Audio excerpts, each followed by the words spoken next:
अब देखो इक्विलिब्रियम हमें पता चल गया, अब हमें ये देखना है कि इक्विलिब्रियम है किस टाइप का, स्टेबल है या अनस्टेबल है। स्टेबल अनस्टेबल से मतलब क्या है? एक तो हो गया कि हम आके एक ऐसी जगह पे रुके हैं जहां हमें डिस्टरबेंस से कोई फर्क नहीं पड़ रहा, कि मैं चुप हूं क्योंकि मैं पीसफुल हूं। एक हम चुप हैं क्योंकि भैया आप कभी भी बोल सकते हैं, मैं बहुत फ्रस्ट्रेट हो गया हूं, तो वो हो गया अनस्टेबल। तो स्टेबल और अनस्टेबल इक्विलिब्रियम में ये फर्क है। स्टेबल इक्विलिब्रियम में जब कोई बॉडी आती है ना, तो उस बॉडी के इक्विलिब्रियम को अगर आप डिस्टर्ब कर देते हो, तो वो इक्विलिब्रियम अपने आप को खुद ही रिस्टोर कर देता है। इसका मतलब वो स्टेबिलिटी में था। अगर उसी बॉडी को अनस्टेबल इक्विलिब्रियम में रख दिया जाए तो पता है क्या होगा? आप उसको थोड़ा सा डिस्टर्ब करोगे, जिस डायरेक्शन में आपने डिस्टर्ब किया ना, वो उसी डायरेक्शन में खुद ही निकल जाए। तो वो कौन सा, यानी वो जो इक्विलिब्रियम था वो बहुत ही फ्रेजाइल था।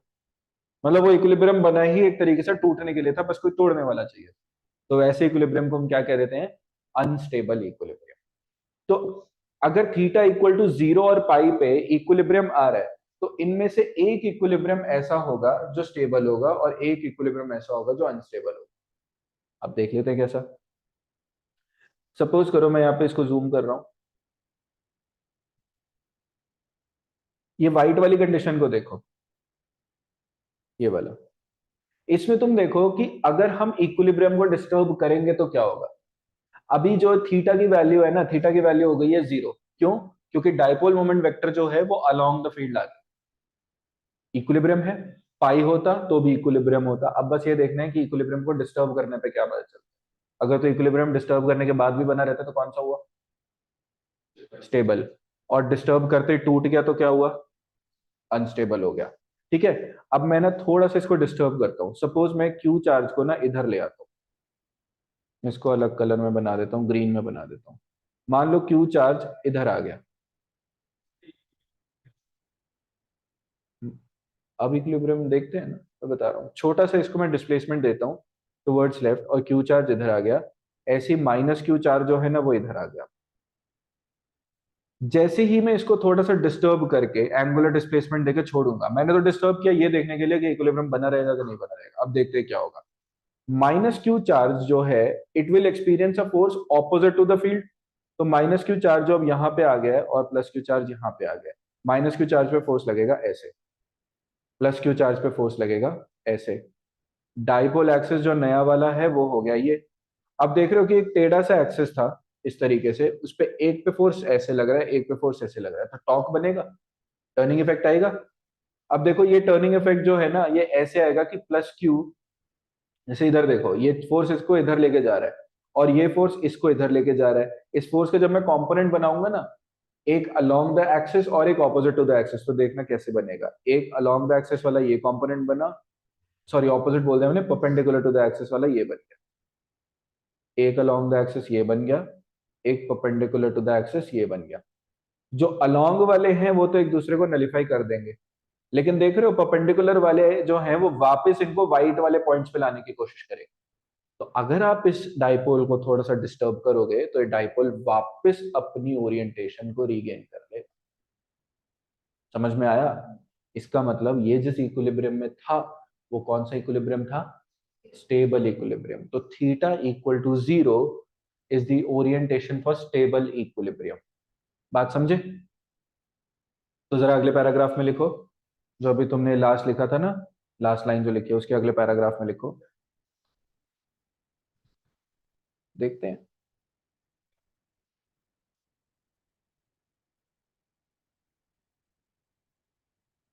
देखते हैं, तो अभी तो जीरो पे देखा है अभी हमने। हो सकता है पाई पे भी स्टेबल आ जाए, ठीक है। पता हाँ, इतनी फिजिक्स आती है, करके देखना पड़ेगा। पता नहीं, पर जो तू बोल रहा है मेरे को क्वेश्चन अच्छा लगा। क्यूरियोसिटी तो है ना, सही गलत सवाल क्या होता है। चलो लिखो जरा इसमें, अगले पैराग्राफ में। If theta is equal to 0, if theta equals 0, then upon disturbing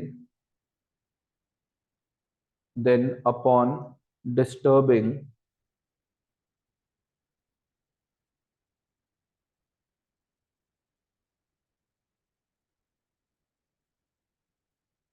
the equilibrium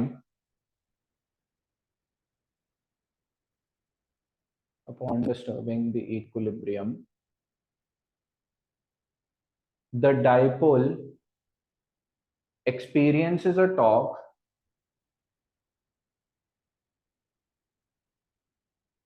that that restores it that restores it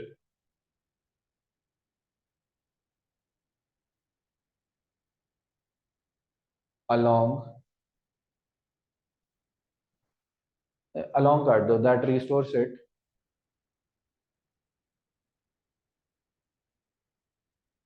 and p vector is aligned along e vector. नहीं नहीं, पहले मैंने p वेक्टर बोला था, dipole moment vector, and p vector, p for parrot, पहले p बोला, parrot बोला है, उसके बाद इंग्लैंड बोलो। बता, कोई रिलेशन था तोते और इंग्लैंड का? p vector is aligned along e vector again, along e vector again. This means that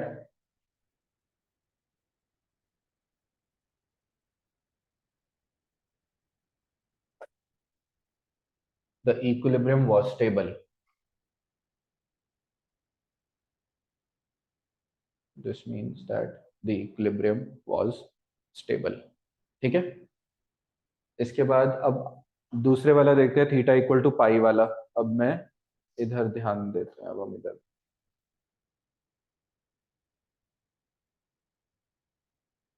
अब हमने कुछ भी करके ऐसे कर दिया कि जो इलेक्ट्रिक फील्ड है ना, उसके ऑपोजिट आ रहा है dipole moment vector. Electric field ऐसे जा रही है, ठीक है, और डायपोल मोमेंट वेक्टर कहां से कहां जाता है? नेगेटिव से पॉजिटिव। तो ये डायरेक्शन हो गई किसकी? डायपोल मोमेंट वेक्टर की। तो ये पी वेक्टर हो गया, और ये क्या हो गया? E vector. समझ आया यहां तक? अब हम इक्विलिब्रियम को डिस्टर्ब करते हैं, ये तो हो गया सेंटर ऑफ रोटेशन। इक्विलिब्रियम को डिस्टर्ब करते हैं। अब मैं माइनस क्यू को उठा के ना यहाँ ले आता हूँ, तो माइनस क्यू यहाँ पे आ गया। तो नॉर्मल सी बात है, क्योंकि मैं रोटेट कर रहा हूँ पूरे डाइपोल को, तो प्लस क्यू को कहाँ लाना पड़ेगा? इधर लाना पड़ेगा रोटेट के बाद। तो ये आ गया प्लस क्यू।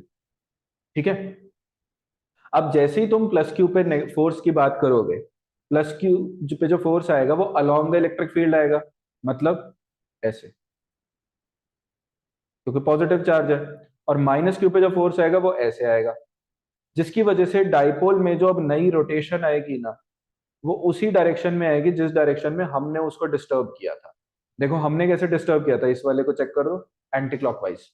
और जो रोटेशन पैदा हुई है वो भी कैसी हुई है? पिंक वाली, एंटी क्लॉकवाइज। मतलब ये डाइपोल ना वेट कर रहा था कि तुम इसको थोड़ा सा हिलाओ, ये अपने आप और हिल जाए, क्योंकि जिस डायरेक्शन में हमने डिस्टर्ब किया उसी डायरेक्शन में बनने वाले टॉक आ गया, बनने वाली रोटेशन आ गई। समझ में आया? अनिरुद्ध जी, हमने ग्रीन वाले और पिंक वाले को देख, ग्रीन वाला हमारी डिस्टर्बेंस है, हमने डायपोल को थोड़ा सा ग्रीन वाले की डायरेक्शन में रोटेट कराया, मतलब काउंटर क्लॉकवाइज। अब इस पे जो फोर्सेस बने, जो फोर्स आया है पॉजिटिव और नेगेटिव चार्ज पे, वो ऑपोजिट डायरेक्शन में रहेगा और इक्वल रहेगा।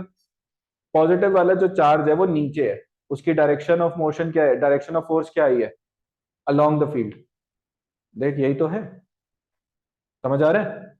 और नेगेटिव वाले की जो डायरेक्शन आई है वो क्या आई है? ऑपोजिट टू द फील्ड, मतलब नीचे को। समझा?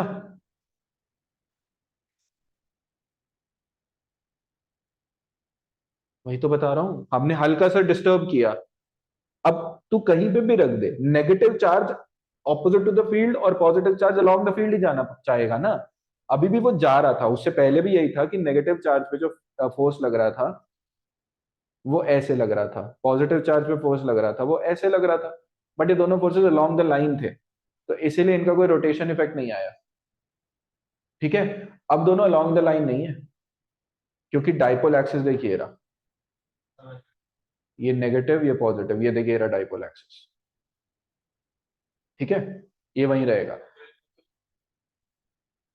हाँ, अब पॉजिटिव चार्ज जाएगा ऊपर की तरफ, नेगेटिव चार्ज जाएगा नीचे की तरफ, और ये जब रोटेट करेंगे तो ये उसी डायरेक्शन में रोटेट करेंगे जिस डायरेक्शन में हमने डिस्टर्बेंस दी थी। मतलब थोड़ी सी डिस्टर्बेंस हमने दी और डाइपोल खुद ही रोटेट करेगा। यानी उसका जो इक्विलिब्रियम था वो बने रहना नहीं चाह रहा था। कौन सा इक्विलिब्रियम था वो? Unstable equilibrium. समझ में आया? तो थीटा इक्वल टू 180 डिग्री था इस केस में। डाइपोल मोमेंट नीचे था, इलेक्ट्रिक फील्ड ऊपर थी स्टार्टिंग में, तो एक दूसरे के एंटी पैरेलल हो गए ना। तो theta equal to 180 corresponds to unstable equilibrium. समझ आया? तो लिखो जरा नेक्स्ट पैराग्राफ में, if theta equal to pi, radian में पाई बोल दिया बस हमने, if theta equal to pi,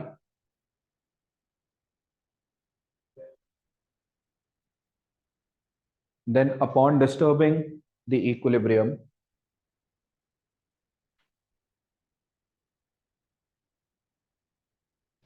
then upon disturbing the equilibrium,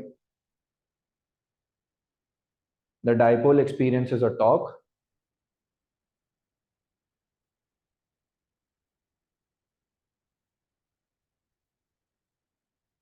that displaces it further,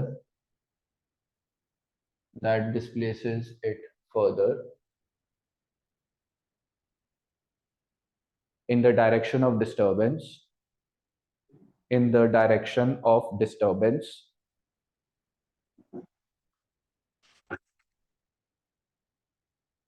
and aligns direction of disturbance and aligns it in such a way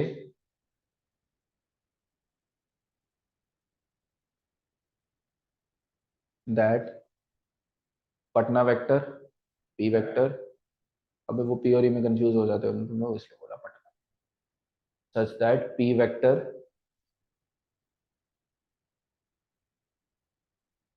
is parallel to E England vector. पहले मैंने parrot बोला था ना।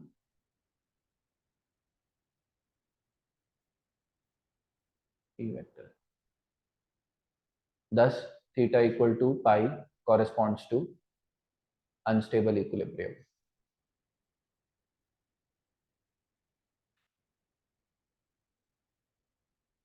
और ये पूरी चीज को शॉर्टन अगर करके, मतलब वैसे समराइज करके भी लिखना है तो बस लास्ट में एक डब्बा बना दो और ऐसे लिख लो, if p vector is parallel to E vector तो स्टेबल इक्विलिब्रियम,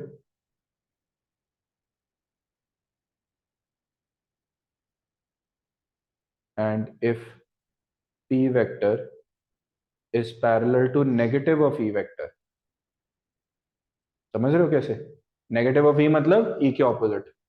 और अगर कंफ्यूज होते हो इसमें तो ये ऐसे भी लिख सकते हो, p vector is opposite to E vector, तो कौन सा equilibrium? Unstable equilibrium. p vector ऑपोजिट होगा E वेक्टर के, तो जो नया टॉर्क बनेगा वो उसको अपने आप ही पैरेलल वाली डायरेक्शन में अलाइन कर देगा, मतलब वो ऑपोजिट रहना नहीं चाह रहा। और इस चीज को बॉक्स में डाल लो। समझ में आया ये टॉपिक अच्छे से? इसके एमसीक्यूज के बहुत सारे क्वेश्चंस बनते हैं।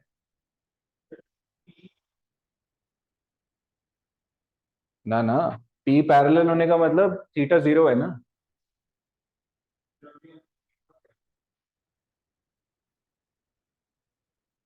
हमने ये, अच्छा तू ये कह रहा है कि अभी जो लास्ट नोट लिखवाया उसमें उसमें मैंने ये लिखवाया है, वहां पैरेलल क्यों आया है कि अगर p वेक्टर और E वेक्टर एंटी पैरेलल होंगे ना और हम डिस्टर्ब करेंगे तो नया बनने वाला टॉर्क उसको ऐसे अलाइन कर देगा कि अब वो पैरेलल आ जाएगा। मतलब अब पैरेलल कर देगा वो, अगर पहले पैरेलल नहीं था। मतलब पहले पैरेलल था तो पैरेलल ही रखेगा, पहले एंटी पैरेलल था तो अब पैरेलल कर देगा। तो हमेशा डायरेक्शन जो होती है ना किसी भी चीज की, वो स्टेबल इक्विलिब्रियम की तरफ हो। समझ में आया? कुछ पूछना है किसी को? नहीं? हर्षिका कोई डाउट है तुमको? No sir. ओके।